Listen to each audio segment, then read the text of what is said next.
Your gasoline is not safe. A public service announcement of the Clean Fuels Development Coalition based on the fact book, What's in Your Gasoline is Killing You. Jack is filling one of America's 263 million cars with gasoline. Gasoline that contains billions of gallons of dangerous additives like benzene.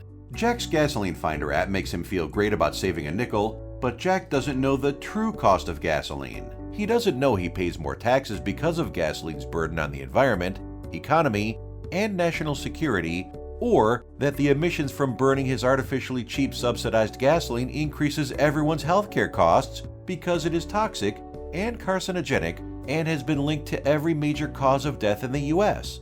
Jack doesn't know that total societal costs make the true price of his gasoline more than $5 per gallon.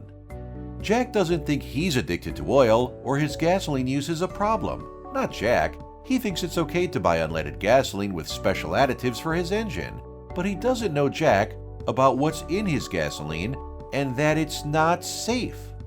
The World Health Organization, EPA, and the Center for Disease Control and Prevention all classify benzene as a carcinogen to humans.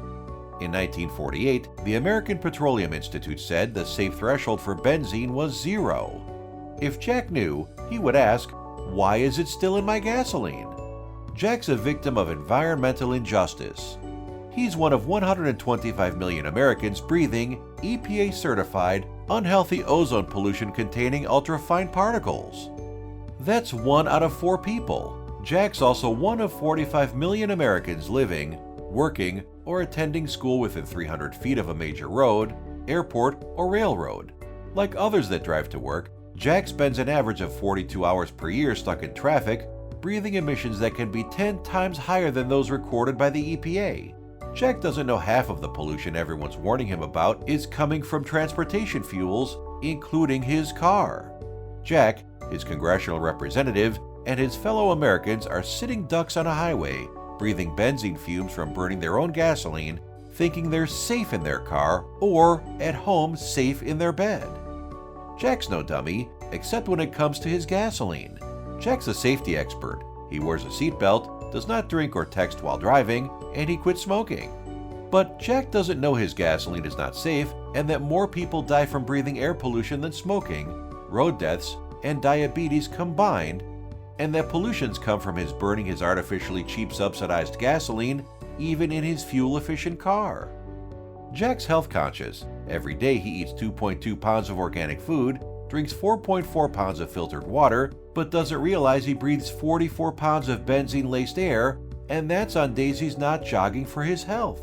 Jack's no dummy. He just can't see the ultrafine mobile source air toxic particles carrying carcinogens into his lungs and then into his bloodstream.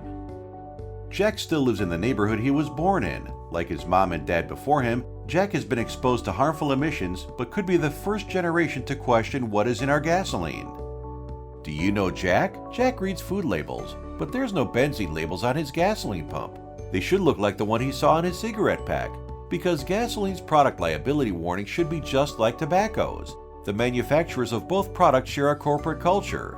Some emissions are exactly the same, and both remain public health hazards, sharing the same death by breath side effects. There's one exception. Jack chose not to smoke. Why can't Jack choose a product to replace his gasoline? By colluding with the oil industry, EPA has forced Jack's addiction to gasoline, causing the negative health impacts by approving carcinogenic benzene-based gasoline additives. Unnecessary additives that also should be required to meet truth in advertising, like fast food and prescription drugs. There should be a warning sign, a clear and present danger, a public health threat, but there's not. That explains how Jack came into this world a dummy when it comes to knowing what's in his gasoline is killing him through no fault of his own. Improper testing of vehicles and fuels, and conclusions reached without real-world emissions monitoring, such as was the case in the Volkswagen Dieselgate scandal, has created an illusion of safety, explaining why Jack and millions of citizens are dummies when it comes to gasoline. That is why we made this gasoline public service announcement. Next, Jack learns how EPA, while working with the oil companies, has done the minimum to protect public health. Jack is going to learn how to help the EPA. Congress told EPA to get the toxics out of gasoline 30 years ago.